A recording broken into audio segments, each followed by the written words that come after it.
Grace Fellowship. I was really involved with like the junior high and senior high ministries, doing like the drama team and small groups through that. So I thought I had like a pretty good faith at that point in my life. But after high school, kind of towards the end of high school into college, I hit kind of a really low period. I had a really bad depression for a really long time. And that was hard. It was really, it was kind of dark, and I felt really alone.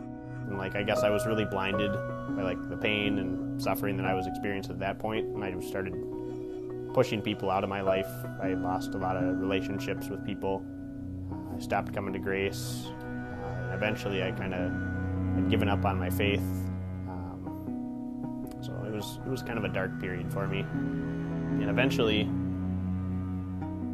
I kind of reached a point where I didn't know where else to turn. I didn't really necessarily believe in God at that point, but I kind of was crying out to him, like, if he was real, to show me a sign that he was there and he was with me. And that didn't happen like immediately, but eventually, looking back, it's easier to see now that he never left me and I was never alone. He was still, even though I didn't necessarily believe in him and I wasn't following him, he was still working in my life and putting people in my life and helping me get the help that I needed to kind of get through that low period. Life is a lot better for me. I would say I've kind of, it's almost like I've undergone like kind of an inner transformation in my life through trying to seek after him. I don't have any depression anymore, so that's a really great thing. It's a lot harder trying to seek after him.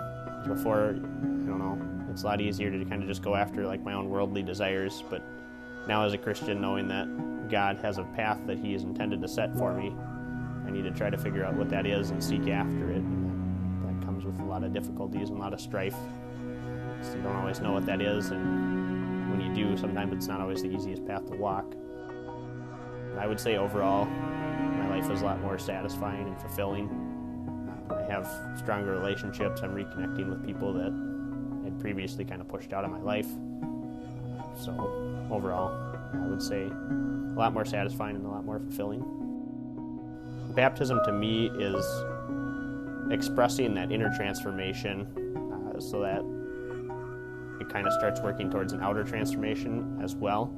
An expression that ultimately I want to transform me and kind of help glorify God by being the kind of person that he's calling me to be. And I think baptism is a really big step towards that, because that's me signaling to everyone else around me that I'm choosing to follow God, and everything that I'm working towards and all the goals and all the paths that I've chosen to walk in my life, I'm doing that for him, to bring glory to him, not just for myself.